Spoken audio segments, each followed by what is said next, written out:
This is Inside Town Hall, a behind-the-scenes look at city government and the issues affecting you and your family.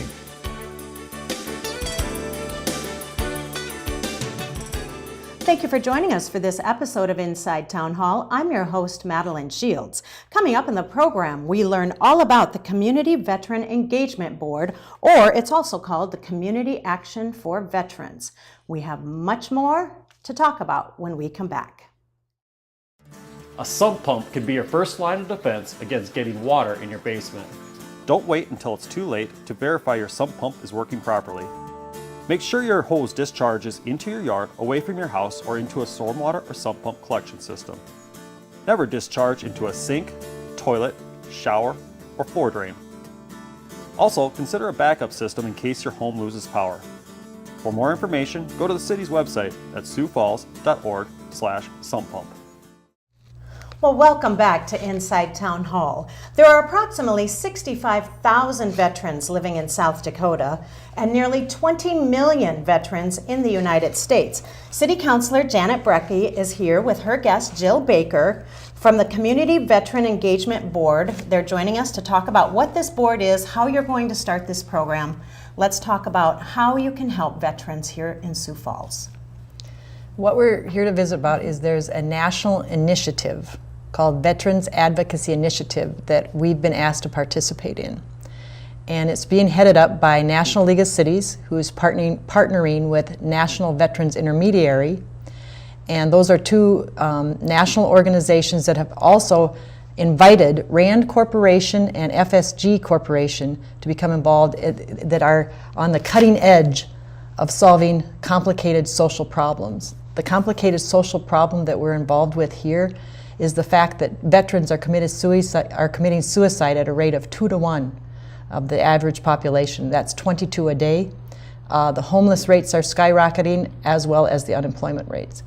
The companies that have gotten involved in this, the four that I just mentioned, believe it's a matter of national security, as does the President of the United States with his Prevents order, his executive order that he signed on March 9th. He is telling Congress we need to get the services to the veterans that deserve to have them for the service they've given our country. What we're doing locally is headed up by Jill, but we are also working with our congressional delegation, who is working with us and National League of Cities and NVI to actually get the funding and the implementation of this problem-solving process from the top down and the bottom up. We're ahead of the game on the bottom up. And Jill can explain a little bit of that. And that's why we're involved at the national level, because National League of Cities is asking Sioux Falls to help teach other states to lay the groundwork that we've already laid. Okay, Jill, explain a little bit, how did you get involved in this process? What is your role? And let's start with what are you doing right now to get this ball rolling? So Community Action for Veterans is our local CVEB, and I've been co-chairing for about 3.5 years. And through that time, we've really just worked towards developing partnerships and collaborations with private and public organizations that have veteran and military family initiatives. So we've been trying. Our CVEB is kind of like a think tank, where we bring together all of these individuals from cross-sector situations like education and healthcare, basic needs, wellness. It's like a wellness model. And our goal is to just, have some common shared policies and goals and ways in which we can all collaborate under one roof. So, what stage are you at, and how long have you been meeting? How many people are involved in this process? So when we first started, we had, I was brought on to the CVEB as through the Department of Veterans Affairs. I talked with the director of the VA healthcare system at the time, and he interviewed me for the position. I was recommended by another woman veteran. I'm a veteran myself, and we just had a playbook, a community playbook that was collective impact, which is kind of what we're even doing right now with Janet's efforts at the national level. But collective impact is really supposed to be locally based on the needs of the community. And so we have just been slowly working towards, again, having people understand what it is that a CVEB does. You know, we're about collaborating, fostering relationships and communication, and really just trying to get those services coordinated so that when a veteran, a service member, or even a loved one needs something, there's a place to go, and it's not all of this running around trying to figure out what you need. A lot of times, you know, there's that transitional time from being in the military to becoming a veteran is quite difficult, and it's that way through your whole life. You have different life stages, and so this is also an idea of trying to build around when a person first gets out of the service, when they're in college, and when they get married, become a parent, you know, just their first job, sort of strengthening all of the resources that are out there. And that's why it's called cross-sector collaboration, because, you know, a wellness model is built around the needs of that person at that time in their life. And if I could just speak to that a little bit, again, at the national level, it's the same process that's going to be used at the national level as the local level. And just a little bit about that process. It's called Collective Impact. It was developed through a Bloomberg grant at Stanford University by some college professors. It takes traditional problem solving and turns it upside down. It's more, and to oversimplify it, it's more of an outcome-based problem solving. The traditional problem solving is like you just fund those companies who are doing well, and it's kind of a competition for funding, and the best survive. This is a complete different concept. This is you set benchmarks and you determine what goals you want to achieve. In this case, they want to reduce homelessness, reduce unemployment, and reduce suicide rates of veterans. And then you establish those benchmarks. That's where RAND Corporation comes in. FSG are experts on collective impact. And that model allows you to actually work together with all the existing entities and just make it easier for those benefits to channel down to the individuals that need them. And it'll, whether it's working or not, will be determined on the bottom line level. If those rates go down, then you're doing fine. If not, you'll be tweaking those benchmarks to do the measuring. All of the companies at the national level, and the NVI, NLC, RAND, and FSG said we're in it for the long haul. This type of problem solving, complex problem solving way of doing things is a long haul thing. You need to stay in it until you get it done, and it will work. And so the federal government is going to be doing that same thing. They're going to be using the backbone organization, having the collaborative partners and all of that at the top level. They're asking us at the local levels and at the state level to use that same model. And when you look at it on paper and how when it models it out, you can really see how that'll work. It'll really work better. And I think that, you know, there's been projects done where it has worked, and so that's why it's been selected for this process. So do you know if it's working yet at this local level, or is it too new to have those discussions? So when we first, when the CAV, so when I say CAV, Community Action for Veterans, right, we're a CVEB. Now what a CVEB is it's a community model of engagement that was based on best practices throughout the United States of local communities that were meeting the needs of their veterans, their service members, and those family members. And so they studied these cities and they developed, this model for community engagement through the MyVA communities. So a CVEB, a Community Veteran Engagement Board, is supported by the it's supported by like the Veterans Experience Office out of the Department of Veterans Affairs. So they found that it's best that communities decide what they need and what their veterans need and what their service members need, because we're all very different. And so we use this playbook, this collective impact model, but at the beginning, when you're first trying to create this impact, and you're bringing change to a community, and people are like, well, we're already doing this. You know, how are you different? I mean, we run into that as a board for quite a few years, and even right now today, we're sitting here and you're not sure what a CVEB is. You know, we're a think tank, again, just trying to facilitate collaboration. But what we did do is, like Janet was saying, we've found success starting from that bottom up. And as a veteran, when I was asked to chair this board, I thought maybe it's my time to really give back. I spent many years not being able to do that for various reasons. But so I thought of it from the perspective of the veteran who had, at the time when I was asked, had young kids, and I was married and just trying to deal with, knowing what it was like going through college and becoming a parent and trying to find a job and keep a job and knowing what is out there, but not being able to access it for many reasons. And so I thought about collaborative impact from the human-centered design, from that person. How are you going to get them in the door? Because you can develop all this stuff, but if you can't get me in the door, it doesn't matter. You're not helping me.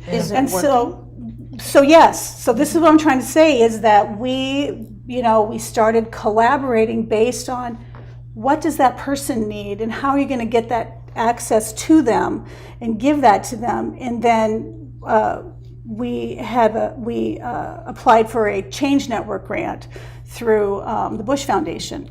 And so we developed a model of engagement, and it was a one-day event called Bridging the Gap Festival, where we brought in the cross sectors, a resource fair, and a military family carnival, all in an effort based on human-centered design to get those veterans, service members in the door, but also giving military awareness training to the public and private sectors that serve them or that want to serve them. And so now that we've brought in, the next step was... If I could just talk a little bit about the next step. So we had when we were talking before the show, Madeline, you said, I've never heard of any of this. Well, I just got involved recently, but it was strategic. Again, this stuff has been going on. Jill's been doing her thing. The National League of Cities has been doing their thing. They got it to a point where they said, now we need to generate interest, understanding, and support, at the national level, all the way down through cities and states. National League of Cities has 19,000 members, and they represent a constituency base of 280 million people. They represent all the elected officials in the country. So they just started getting the elected officials involved. So my homework assignment was to get my congressman involved, to get my governor involved, to get South Dakota Municipal League involved, and my own local officials, the mayor and city council.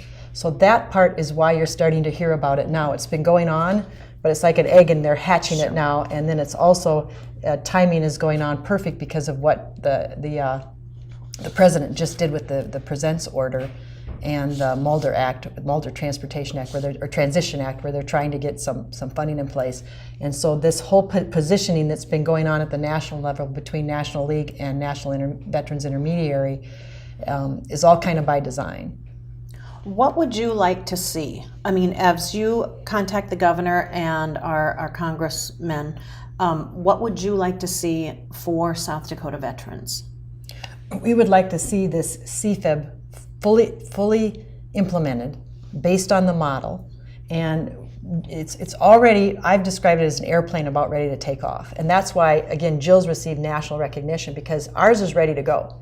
But the congressman, and hopefully I'll get the state government involved, is going to help us lift it off and actually make it a success. And they can do that by coming to the events, appearing at them.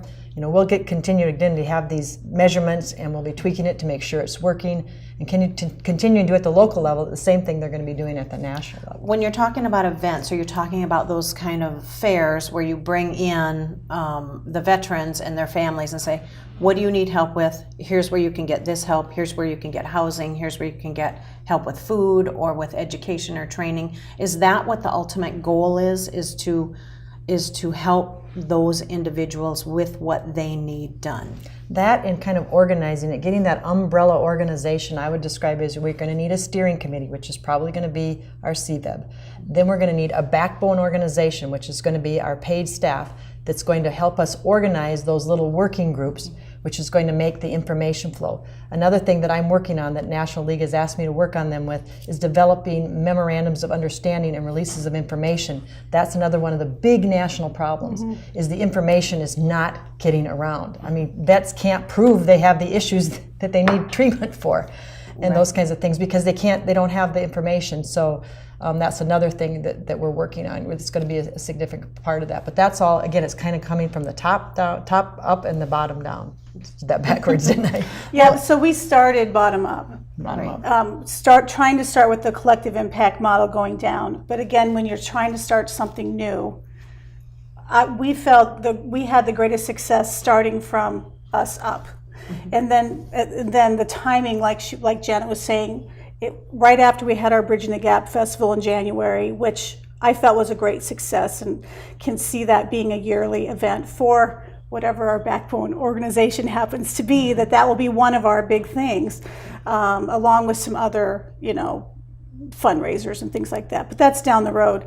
But, now we have, I think that the research was coming in at the same time. It's just it kind of went in different directions, and that now they're coming back together again. And so, like Janet said, there's a lot of potential. And we're right on the cusp of it, so, Again, my homework assignment was get the elected officials involved, but my secondary homework assignment was to then start working with the collaboratives. Jill's been working with those groups that could be our collaborative partners, those leaders in those working groups. And then I will be kind of following her around. After she's met with them, I'm going to be meeting with them, again, with the support of our Congress, our congressional delegation and other leaders saying, yes, we want this to happen for Sioux Falls and for South Dakota. Okay. Well, right now we're going to take a quick break and we will come back. We're talking about the Community Action for Veterans. We'll have more in just a moment. The City of Sioux Falls has an easy way for you to help your community. Simply download the City of Sioux Falls mobile app. The app can be used to ask a question or to report a variety of nuisances like potholes, graffiti, streetlights not working, abandoned vehicles, and more. You can even upload a photo with your report. Every report is immediately routed to the appropriate team so they can quickly respond. In addition to tracking your reports, the app allows you to view reports submitted by other users and learn when they've been resolved. Go to the App Store or Google Play stores and download the City of Sioux Falls app today. Welcome back to Inside Town Hall, where we are visiting with City Councilor Janet Brekke, and her guest is Jill Baker, and she is with the Community Veteran Engagement Board, which is also called the Community Action for Veterans. Let's talk a little bit about, if I'm a veteran here locally, where am I receiving help right now? I think there are a lot of places out there that maybe I can turn to, but I don't know what is best. And I think you summed it up best. It's like a bowl of spaghetti. If you're a veteran and there are so many options, but who does what? Yes, and I think what this model intends to do, and I'll talk about it a little generically, and then Jill can talk about it in specifics. What it tries to do is categorize those categories of services, and again try to bring them under one umbrella. So we will be working with the local veterans leaders, the homeless services, the nonprofit organizations, state and local government, colleges and universities, job training and employment groups, medical treatment facilities. And we're going to be pulling all of those organizations in, and that work is we're starting it. That's kind of the big next step for us, is to get all of those organizations, figure out who they all are, categorize them, and pull them in, and then engage in this information sharing. And Jill can give you a little bit of specifics because she's the one that's been beginning the meetings with those actual individuals and organizations. Sure. And so we actually have representation on our board right now from a number of those cross sectors. We have Volunteers of America who have been, actively participating right from the beginning. We have the South Dakota Network Against Family Violence and Sexual Assault. They are our fiscal sponsor, so that when we did receive that grant money, we were able to utilize them as our fiscal sponsor. But they've also, they're an umbrella organization in the state that if there's, for instance, they also provided our our CEUs for social workers and counselors during Bridging the Gap Festival. And then we have Sanford. They've come on. Not only did they sponsor the Military Family Carnival along with Apple Tree. We also have their director of Veterans Services as an advocate, and he comes in as an advisor. Mm-hmm. We have Augustana University and Good Samaritan, and then the DAV has come on occasion. So, all these individuals, we've been working together for a number of years, trying to, figure this out. And again, we started collaboratively. Now we're bringing in collective impact. We brought in Janet, like a week after Bridging the Gap was over. I got an email from Elisha asking me to bring somebody with me to DC, and I'm like, whoa. Mm-hmm. So I found Janet, and she's just totally been on board, and I'm just so excited. Her daughter's in the military, so she's has a vested interest. Extra passion. Yes, exactly. I have found that is the way that we have been able to collaborate, is through those connections, those military connections. Mm-hmm. Whether you're a parent or a child or have served yourself, those people want to come to the table and do what they can. It's just, we needed that structure. And whereas Bridging the Gap brought us together, now we have this collective impact coming down from the city council and what Janet's been doing at the national level to really maybe move us forward now. It's really great timing. Janet, getting the city council involved is making it awareness for more people throughout the city of Sioux Falls. How will you share this information that you're working with, and to get all of these services in towns across South Dakota? Are other city councils doing some of the same work that you're doing locally for them? Eventually, at this moment, I'm just focused on the local model and kind of working the kinks out of it, but where it's being done in a way that it could be mirrored by other localities. And yes, I do see several cities that could do real similar functions and do what we're doing, but that's the next step for me too, is I need to get the state involved. And I know that in Governor Noem, her priorities tour, said that veterans were one of her responsibilities, or one of the things she wanted to work on. And so I need to, because what we see this as happening is, again, that same model being used on a statewide basis to expand it. So yeah, it's all kind of going on at the same time. And also, you asked, where can they go? Who can they contact if you have a veteran, a service member, or a loved one who is seeking help? Of course, they can go through the VA. But Helpline 211, they did develop some resources for that population. So 211, it's an easy number to remember, and they can also help that person find what they need based on, what it is they're calling about. So right, if you're not familiar with the 211, it is the Helpline Center, and that's just the number that you need to call. Mm-hmm. Is 211. And they have people that answer 24 hours a day, and they can give you resources, information on resources for everything from healthcare to, childcare, everything, healthcare, anything you need. So that's a great resource. And they're also about, suicide awareness. And if you, don't know that number to the VA right off the top of your head, 211 is a great one, and they can connect that person with who they need, whether that is, again, to the VA or to another service. Because not every veteran really is ready to utilize VA services. So, another interesting fact that I just learned today was that 2/3 of the veteran population nationwide is in the rural areas. Mm-hmm. And so any model that we come up with and our implementation, again, working the bugs out so that it can be used by others, is going to be very relevant across the country.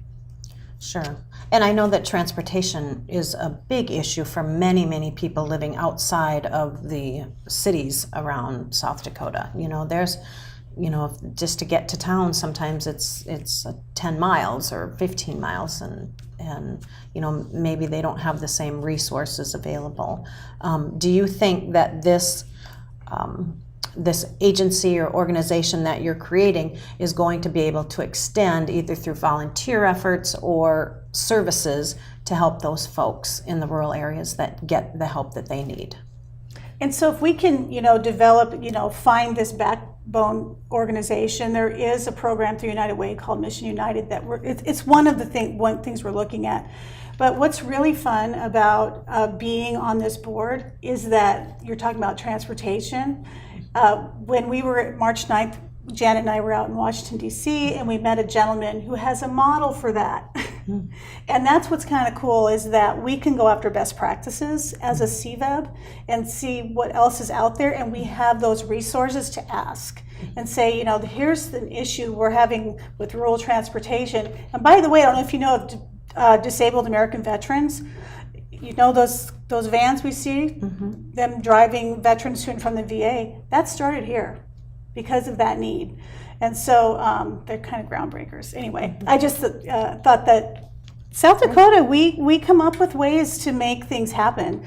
And so being on the CVEB, being on Community Action for Veterans, and looking for those best practices and implementing them once we can, get these networks going, these collaborations, and finding the partners, and it's really fun. I was just on a conference call before I came today with National League of Cities and NVI, and it was a recap of the meeting and kind of where we're going from here. And that's just such a tremendous resource too, because one of the speakers was from Orlando, Florida, and they were talking about Mission United, and that's the one that we're kind of interested in and looking at and see if we can't get that here. We think that might be the linchpin, and having that be our backbone organization. The umbrella. The umbrella group, and with the CVEB being the steering committee that can pull it all together. So having those resources, with National League of Cities, tremendous, access to all that kind of leadership, at those levels is just invaluable. And so I think the right people have come together at the national level to make it happen. And I think in Sioux Falls, in South Dakota, we could be one of the first to really do this and do it well. And where do you anticipate your funding to come from as soon as you can get this up and running and get your full-time staff in place? Well, I don't know. I don't know what that backbone organization is going to be. So it's really just a matter of starting to have that conversation to see where to pull that, or we can pull that in. So is your next step from here the steering committee? The steering committee is the CVEB, so it already exists. Oh, you already have that. So the next step is the backbone organization and working on those collaborative partners that we're going to try to bring in. Again, when we talked about, the local VA leaders, the state and local government, all those groups that are going to become those working groups together, and work out the information sharing piece, and then, just starting to get into the details, the really details of it. Sure. We're ready to make those moves now. All right. Well, I expect to hear more about this as it comes forward. Do you have any deadlines that you're hoping to meet or reach, or sooner rather than later? Well, we're hoping to have our next Bridging the Gap Festival next April 2020. Okay. And wouldn't it be great if we, it was twice as big as it was this past year. Mm-hmm. So that's kind of one that I would like to see. Great. Well, we will look forward to that, and maybe we can have her again come and talk about that. Love to, and that would be part of my plan locally too. You're saying on a go forward, I will probably be giving regular updates to the City Council, and I've asked 3 council members to join me: Pat Starr, Rick Kiley, and Marshall Selberg, to help me, locally. All right. Well, great. Well, thank you very much for joining us, and we look forward to hearing more about the Community Action for Veterans. If you would like to get a hold of any of the city councilors, or if you would like news and information of what's going on in the city of Sioux Falls, go to siouxfalls.org. That's our time. Thanks for watching.